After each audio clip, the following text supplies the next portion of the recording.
고종의 선택은 바로 그의 아내가 했던 방법과 똑같습니다. 러시아에 끌어들이는 거예요. 근데 그래가지고 여러분들 일본의 칼에 명성황후가 죽었잖아요. 그래서 고종은 러시아에 끌어들이는 게 아니라 아예 러시아 속으로 가버려요. 이거 뭐냐, 난 솔직히 좀 이거는 뭐야 이거 지금.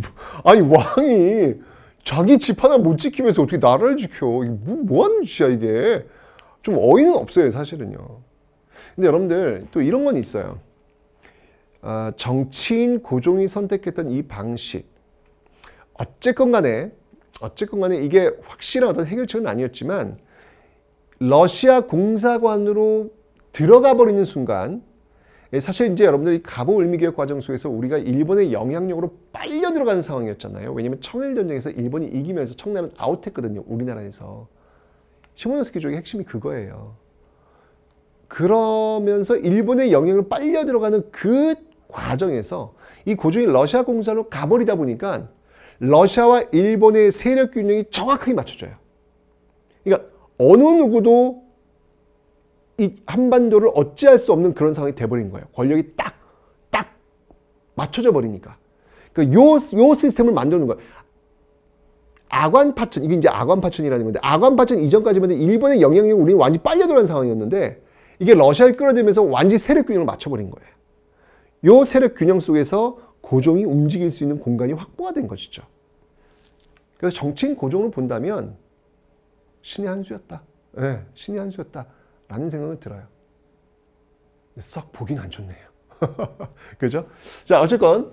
자, 이게 바로 아관. 이 왜 아관이냐면, 당시 러시아를 아라사의 공사관, 즉 아관이라고 했거든요. 그래서 아관으로 파천, 임금이 이동하는 그 모습을 이 파천이라고 합니다. 이 아관 파천했다라는 것이죠. 1896년도의 일인데, 이게 이렇게 되니까 이제 뭐 하는 거냐 이게 지금. 라고 하면서 우리나라 최초의 역사, 최초의 시민단체라고 할 수 있는 이 독립협회가 생겨납니다. 독립협회는 여러분들 독립신문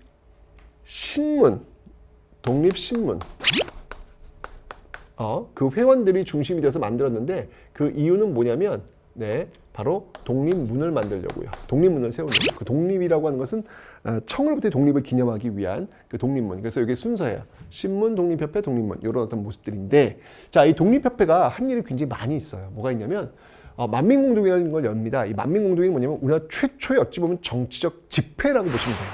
광장의 역사를 처음으로 써나가는 그 모습이 바로 이 만민공동회 아니었을까라는 생각이 듭니다. 여기서 여러분들 놀라운 일이 벌어집니다. 바로 당시에 이 러시아, 이 아관 파천되면서 러시아한테 뭘 맞고 줘야 돼요. 아니, 뭐, 공짜가 어딨어. 영수증 제출한다고요. 그죠? 해줘야 된다고요. 이 러시아가 뭘 요구했냐면, 이 전령도를 달라라는 이야기를 해요. 전령도. 자, 이 러시아의 전령도 조차 요구. 전령도가 어디냐면, 부산 앞에 있는 섬, 영도. 네, 거기입니다. 전령도. 이거 왜 달라고 했냐면, 이 러시아 쪽에서 내려오는 배 있잖아요. 그 배의 그 원료, 그 당시엔 석탄이었거든요. 그래서 그 석탄을 갈 수 있는 그런 공간이 필요했던 거예요. 저탄소라 그래요. 저탄소. 그걸 설치하려고 달라고 했던 거예요. 그런데 이 만민공동회에서 있을 수 없다! 있을 수 없다! 주면 안 된다! 이게 막 항의를 한 거예요. 그래서 결국 러시아의 전령도 조차를 막아냅니다. 와, 여러분, 이건 놀라운 사건 아닙니까? 개항 이후에 우리가 외세에 이렇게 당당하게 맞서면서 NO! 했던 적이 있었나요?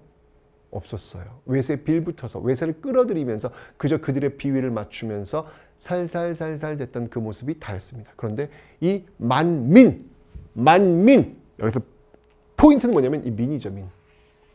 민이 중심이 된 이 모습들, 나중에 이제 대한민국이 나오는 어떤 그런 도화선이 된다라고 저는 생각이 들거든요. 여기에서 이걸 막아낸 거예요. 이게 진짜 힘이지. 여기서 고종은 힌트를 잡았어야 돼. 외세를 끌어들여서 나라를 지키는 것이 아니라 바로 이 땅에 살고 있는 이 민을 믿고 그들과 함께 나라를 지켜야 되는구나. 이게 가장 강력한 힘이구나. 이걸 믿었어야죠. 이 모습이 보여지게 됩니다. 자, 이러니까 초창기는 여러분 고종도 괜찮은데? 그래서 적극적이었어요. 그래서 이번엔 관민공동회를 엽니다. 자, 관민공동회는 뭐냐면 여러분들 이거는 말 그대로 만민에다가 관리들이 합류하고 있는 거예요. 같이 가는 거예요. 이 관민공동회에서는 여러분들 헌의육조라고 하는 것을 채택합니다. 이 헌의육조는 네, 입헌군주제를 지향합니다. 입헌군주제를 지향합니다. 이건 뭐 앞에 있었던 갑신정변, 갑오개혁 다 이 모습들이 지금 나타나고 있는 건데, 자, 여기서 이제 여러분들 뭐가 결정되냐면 바로 이 재정의 일원화. 선생님 재정의 일원화 아까 갑오개혁에서 한 거 아닌가요? 됐다가 이 고종이 아관파천을 하면서 이 갑오을미개혁을 무효화를 시켜요. 이러면서 다시 이제 원점으로 돌아가는 것이죠. 그래서 이걸 다시 하자고 이제 합의를 봅니다. 어디로? 탁집으로. 왜냐면 아까는 여러분들 의정부 8아문에서 탁집 아문이었잖아요. 그런데 2차 기획에서 이제 내각 7부로 바뀐단 말이에요. 7부. 그죠? 그러니까 탁집 아문이 탁집 부로 바뀐 거예요. 여기로 지금 재정을 하나로 하자. 그리고 이제 여기서 참 중요한 문구가 나와요. 바로 이 피고의 인권을 존중하라. 여러분, 이 인권이라는 단어는 이건 철저히 근대적 단어입니다. 세종대왕한테 인권이 뭔가요? 몰라요. 그 당시 이런 단어조차 존재하지 않았거든요.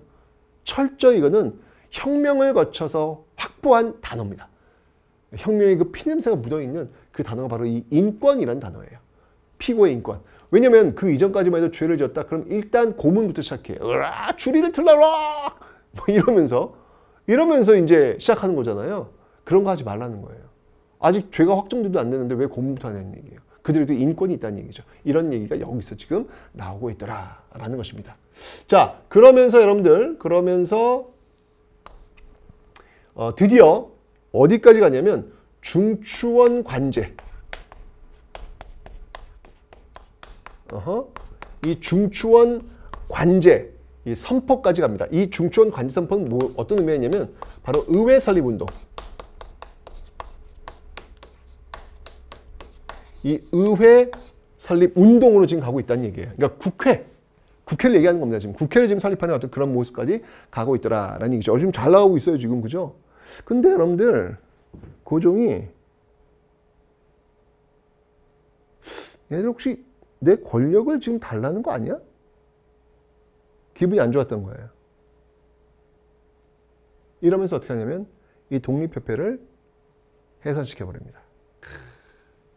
마지막 카드였는데. 이 아관파천 이후에 고종은 돌아와서 대한제국을 선포합니다. 대한제국, 황제의 나라를 선포한다는 얘기예요.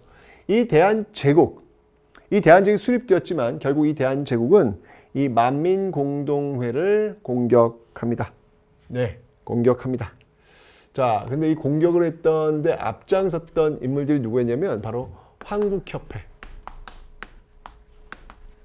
한국협회는 여러분들 이 보부상들이 중심이 되었던 그런 조직입니다. 어영상인들이죠. 그래서 이 한국협회를 앞세워가지고 이 만민공동회를 해산시키려고 했고요. 그리고 나중에 이제 군대까지 동원을 시켜서 결국은 해산, 그리고 독립협회를 해산시킵니다. 자, 정말 좋은 기회였는데 아쉽습니다. 이제 남은 건 뭐밖에 없죠? 이제 고종 황제 한 명밖에 없어요. 이제 고종 황제 혼자서 네가 모든 걸 다 해야 되는 거야. 내가 지켜볼 거야. 정말 그렇게 권력을 모두 다 갖게 됩니다. 그죠? 모두 갖게 된 이 고종이 과연 그에 대한 책임을 얼마나 질 건지 지켜볼 겁니다, 진짜. 어디 한번 봅시다. 이 홀로 서게 된 이 고종은요, 이제 본격적인 개혁을 나갑니다. 이게 바로 광무개혁이라는 겁니다. 이 광무개혁의 핵심은 구본과 신참이에요. 옛것은 그대로 두고 새로운 것은 참고한다. 그러니까 쉽게 얘기하면 여러분들 동도서기적 개혁을 지금 하겠다라는 어떤 그런 의지가 보인 건데, 이 구본의 핵심은 뭐냐면요. 구본의 핵심은 황제권의 강화입니다. 황제권의 강화입니다. 와우. 모든 권력은 어디로부터 나온다? 네, 황제로부터 나온다. 이런 것들을 어디서 아주 잘 보여주고 있냐면, 이 당시에 일종의 헌법이라고 할 수 있는 대한국 국제에서 네, 그 내용들을 알 수 있습니다. 여기 보니까 야, 모든 권력은 다 이 원수부로 다 집중시켰구만. 원수는 또 당연히 고종 황제님께서 되시겠죠. 그죠? 이런 모습들을 지금 보이고 있고요. 하지만 이제 이렇게 개혁을 단행시킨 어떤 그런 모습도 있었지만 새로운 것을 참고하는 외국 문물들을 좀 받아들이는 어떤 그런 모습들도 분명히 있습니다. 대표적인 게 뭐냐면 여러분들 양전 사업을 해요. 토지 조사 사업을 한다는 얘기죠. 이 양전 사업, 토지 조사 사업을 통해 가지고 뭘 발급했냐면 중요합니다, 여러분들. 바로 지계라고 하는 것을 발급합니다. 지계. 자, 지계라고 하는 것은 토지 계약 문서라고 보시면 돼요. 이 지계의 역사적 의의를 한번 들어봐라라고 한다면 근대적